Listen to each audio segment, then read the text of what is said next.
La maire d'Avignon a créé la surprise en annonçant lundi dans une lettre ouverte qu'elle ne se représenterait pas pour un troisième mandat à l'élection municipale de 2026. À l'intérieur de celle-ci, l'édile indique avoir déjà annoncé que ce troisième mandat n'était pas prévu lors de son investiture en 2014 et exprime la peur du mandat de trop. J'ai été avignonnaise quand Madame Roig est repartie sur un troisième mandat et à peu près tous les observateurs aujourd'hui disent que c'était pas forcément le mandat qui était le plus réussi.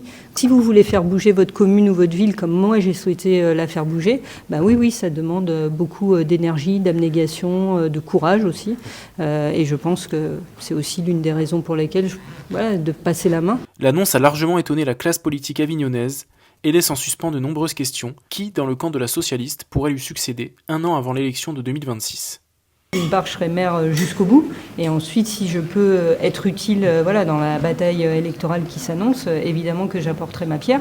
Et j'apporterai ma pierre à une équipe qui portera projet s'inscrivant dans la continuité de ce que je construis depuis 2014. Il fallait aussi laisser le temps, justement, à une nouvelle équipe municipale, à une personnalité, d'émerger aussi, pour pouvoir porter le combat des municipales de 2026 pour une gauche, je dirais, la plus élargie possible et autour d'un projet pour Avignon. Dans la rue, la nouvelle divise les habitants d'Avignon.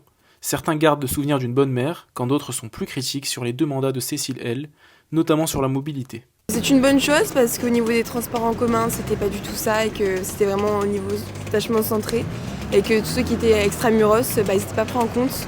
Donc je pense que c'est une bonne chose et j'espère que les nouveaux candidats, ils sauront faire de meilleures choses qu'elle. Moi, je suis à tendance gauche, écolo. Elle n'a pas pu développer ses projets parce qu'elle avait par exemple en projet le photovoltaïque. Vers la gare TGV, il y a des terrains qui sont trop proches du Rhône pour bâtir et elle a eu les oppositions. J'entends beaucoup de gens qui parlent négativement d'elle, quoi. Voilà, mais pour moi, c'était une bonne mère, quoi. Je fais partie des artistes d'Avignon, donc elle a fait beaucoup de choses pour nous, donc je lui souhaite une belle retraite.